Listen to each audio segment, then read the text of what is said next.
Hi everyone, technical Ranje के YouTube channel में आप सभी का स्वागत है। आज हम पढ़ने वाले हैं बिहार बोर्ड की 12th एनसीईआरटी फिजिक्स का चैप्टर नंबर 4, जिसका शीर्षक है मूविंग चार्जेस एंड मैग्नेटिज्म, गतिमान आवेश और चुंबकत्व। तो हम इस चैप्टर में सबसे पहले जानेंगे कि चुंबकीय बल है क्या, व्हाट इज़ मैग्नेटिक फोर्स। तो it is an attraction or repulsion that arises between electrically charged particles because of their motion। चुंबकीय बल किन्हीं दो आवेशित कणों के बीच लगने वाला आकर्षण या प्रतिकर्षण का बल है जो उनकी गति के कारण उत्पन्न होता है। तो इसका व्यंजक क्या होगा? F is equal to Q into E, where E is electric field and Q is charge। यहाँ पे E जो है वो विद्युत क्षेत्र है। अब हम यहाँ पर E को Q into R by 4πε0 into R square लिख सकते हैं। तो इससे हमारा क्या निकलेगा आगे जाकर? F is equal to Q into capital Q into R by 4πε0 into R square. यहाँ पे जो कैपिटल Q है वो विद्युत क्षेत्र का शोधित आवेश है, जहाँ से इस आवेश की उत्पत्ति हो रही है, वही ये आवेश है कैपिटल Q। तो अब हम आगे देखते हैं मैग्नेटिक फील्ड क्या होता है। The region space around a magnet has the magnetic effect is called magnetic field। किसी चुंबक के चारों ओर घिरे क्षेत्र पर जो चुंबकीय प्रभाव होता है, उस क्षेत्र या प्रभाव को हम क्या कहते हैं? चुंबकीय क्षेत्र कहते हैं। और इस चुंबकीय क्षेत्र की एसआई यूनिट क्या होती है? तो ये टेस्ला होती है, जिसे हम टी से डिनोट करते हैं। एक टेस्ला बराबर कितना होता है? 1 वेबर पर मीटर स्क्वायर। और हम अगर चुंबकीय क्षेत्र को और किसी व्यंजक में कैसे व्यक्त कर सकते हैं, तो इसे हम गॉस में भी व्यक्त करते हैं। जैसे 1 gauss is equal to 10⁻⁻4 tesla. Lorentz बल क्या होता है? What is Lorentz force? ये 2019 के बोर्ड परीक्षा में पूछा गया, इससे सवाल आया था। तो हम इसे देखते हैं। When free charges carries activate in a conductor, then an electric field is produced, while if these free charges start to move, then electric current is produced, and every current carrying conductor has a magnetic field। Thus the moving charge has both electric and magnetic field। Electric and magnetic field force experienced by this particle is called Lorentz force। तो Lorentz बल क्या है? जब मुक्त रूप से प्रवाहित होने वाली आवेश जो कैरियर्स होते हैं वो किसी चालक में सक्रिय हो जाती हैं, एक्टिवेट हो जाती हैं, तब विद्युत क्षेत्र तो बनता ही है, साथ ही जब ये चार्जेस प्रवाहित होना शुरू करती हैं तो जो विद्युत धारा का निर्माण होता है, उस विद्युत धारा के साथ साथ एक चुंबकीय क्षेत्र का भी निर्माण होता है।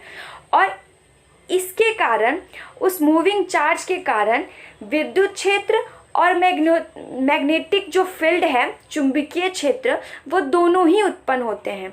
और इन दोनों क्षेत्रों के कारण जो पार्टिकल जो है, जो कण है, वो जो बल अनुभव करता है, उसे हम लॉरेंस फोर्स कहते हैं।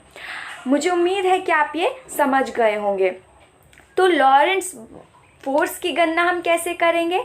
F is equal to F electric plus F magnetic, यानी दोनों को जोड़कर इलेक्ट्रिक जो फील्ड का जो फोर्स लगा था वो, और मैग्नेटिक फील्ड चुंबकीय क्षेत्र का जो फोर्स लगा था वो, दोनों को जोड़कर हमारा लॉरेंस फोर्स निकलेगा। तो इसके आगे क्या होगा? तब Q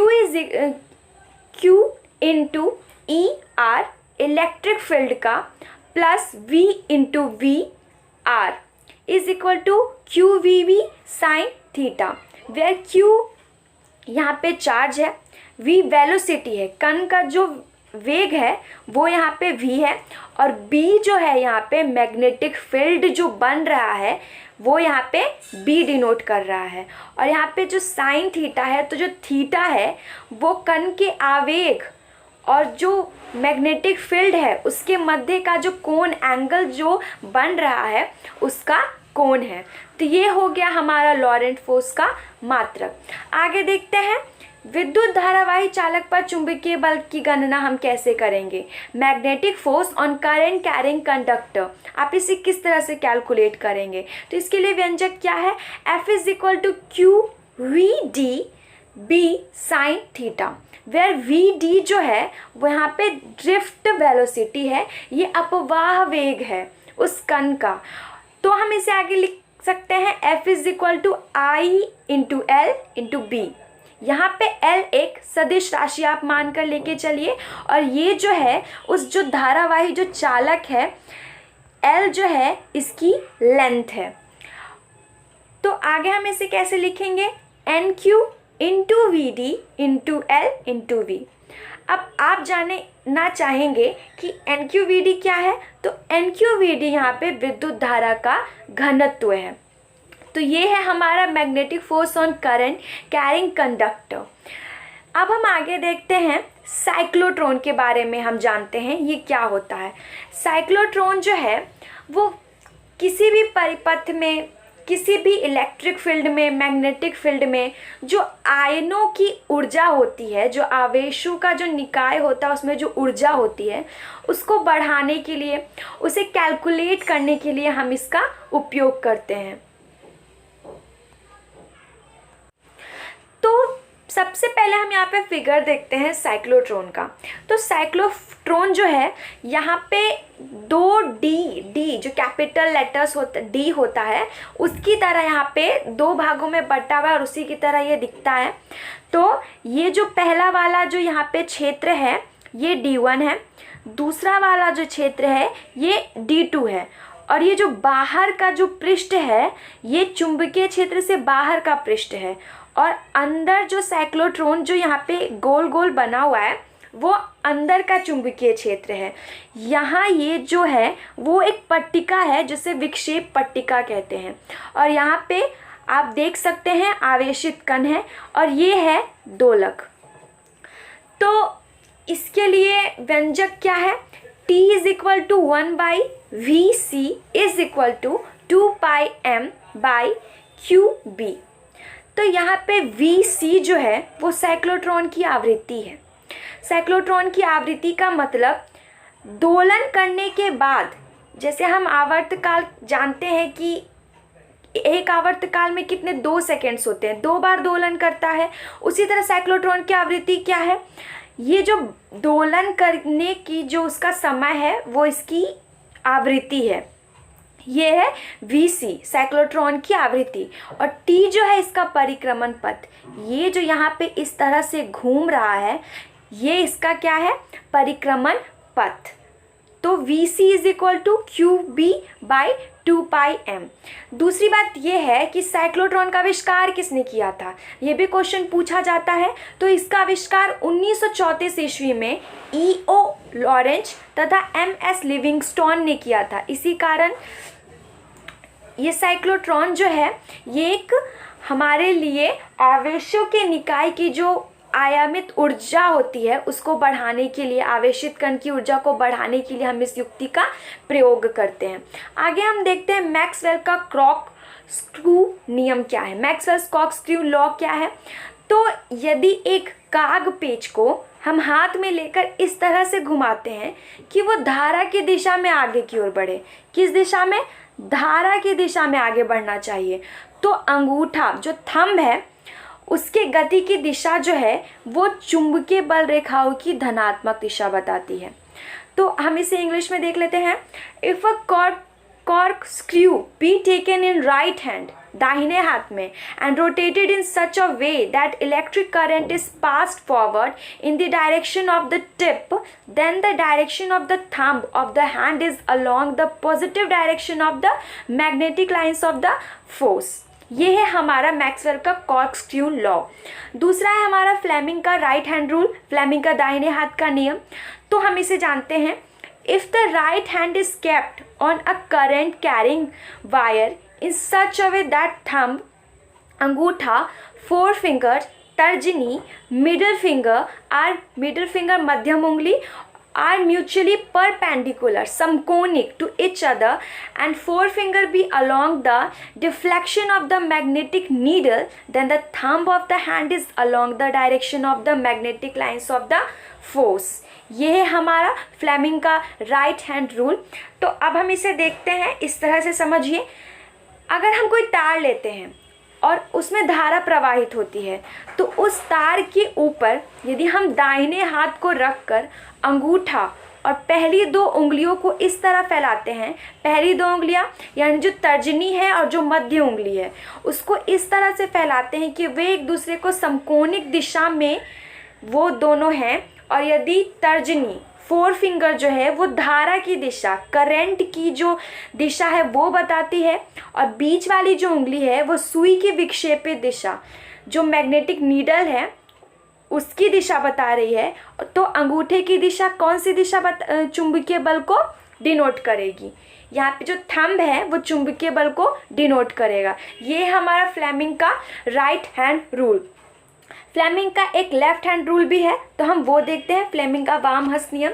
it simply states that if the forefinger, तर्जनी, थंब, अंगूठा, एंड मिडिल फिंगर, मध्यम उंगली ऑफ द लेफ्ट हैंड, बाएं हाथ की, are stretched out mutually perpendicular to each other, एक दूसरे के समकोणिक है. Then the forefinger points out. तो तर्जनी क्या बताएगी. तर्जनी जो है वो direction of external magnetic field चुंबकीय क्षेत्र, बाहरी चुंबकीय क्षेत्र की दिशा. मध्यम उंगली जो है वो धारा की दिशा, डायरेक्शन ऑफ करंट को डिनोट करेगी. और हमारा अंगूठा, थंब जो है वो direction of force acting on the conductor, चालक पे जो बल कार्य कर रहा है उसकी दिशा को हमारा अंगूठा बताएगा, यहाँ पे निर्देशित करेगा. आगे बढ़ते हैं, देखते हैं बायोट सावर्ट लॉ क्या होता है. तो ऑरेस्टेड observed that a current carrying conductor produces a magnetic field around it. ऑरेस्टेड जो है वो एक वैज्ञानिक थे. उन्होंने ये खोज की थी कि जब एक विद्युत धारा चालक में प्रवाहित होती है तो मैग्नेटिक फील्ड, चुंबकीय क्षेत्र उसके जो प्रोड्यूस होता है, तो magnitude and the direction of this field at any point can be expressed by means of law determined experimentally by Biot and Savart, and it is called Biot Savart law. तो इसके कारण जो डायरेक्शन, जो दिशा और चुंबकीय क्षेत्र की जो दिशा उस क्षेत्र में निर्मित होती है, उससे समझाने के लिए बायोट और सावर्ट ने जो नियम दिया था वो है बायोट सावर्ट का लॉ. ये है हमारा बायोट सावर्ट का लॉ. आगे है एम्पियर का परिपथीय नियम, Ampere's law. Ampere's law in magnetism is the counter part of the Gauss's law of electrostatics. It states that line integral differentiation B vector into D differentiation L vector for a closed curve is equal to mu times the net current through the area bounded by the curve.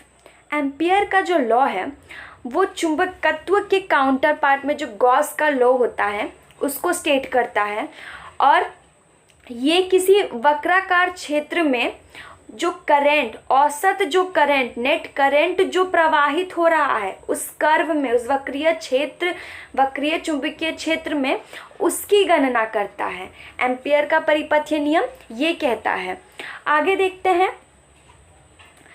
उससे पहले हम देख लेते हैं यहाँ पे differentiation V vector into differentiation L vector is equal to mu 0 I.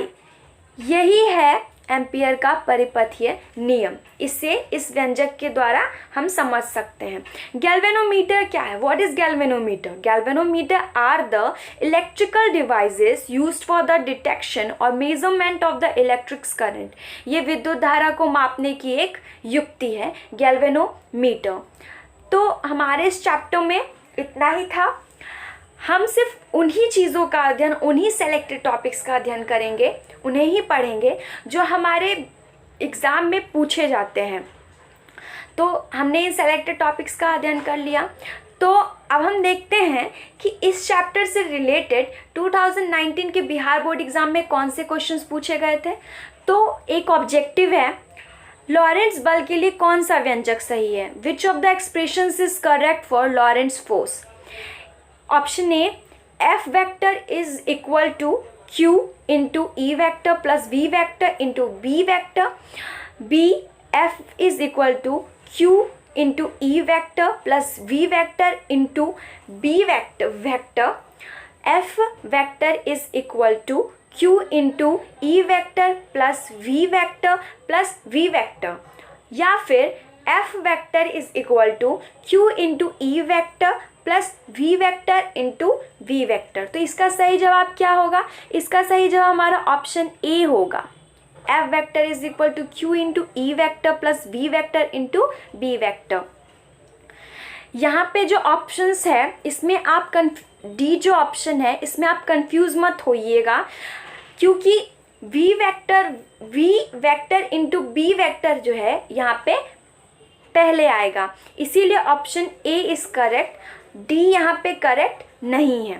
दूसरा जो सब्जेक्टिव है वो है right Fleming's left hand rule. ये शॉर्ट आंसर क्वेश्चन आया था 2019 में। तो फ्लेमिंग के बाएं हाथ का नियम लिखिए। तो यदि बाएं हाथ की तर्जनी, मध्य उंगली और अंगूठे को हम इस प्रकार रखें कि वे एक दूसरे को समकोणिक हों, एक दूसरे के समकोणिक हों, समकोण लंबवत, तो तर्जनी जो फोर फिंगर है वो बाहरी चुंबकीय क्षेत्र को, एक्सटर्नल मैग्नेटिक फील्ड को, मध्य उंगली मिडिल फिंगर जो है वो डायरेक्शन ऑफ करंट, धारा की दिशा को, और अंगूठा जो थंब है वो फोर्स को यहाँ पे डिनोट करेगा। मैंने यहाँ पे इसका इंग्लिश में इसकी जो यहाँ पे इसकी परिभाषा है वो नहीं लिखी, क्योंकि इसे हम पहले पढ़ चुके हैं। तो ये हमारा 2019 के बोर्ड में सवाल पूछा गया था। तो हमारा चैप्टर 4 यहीं पे ख़त्म होता है।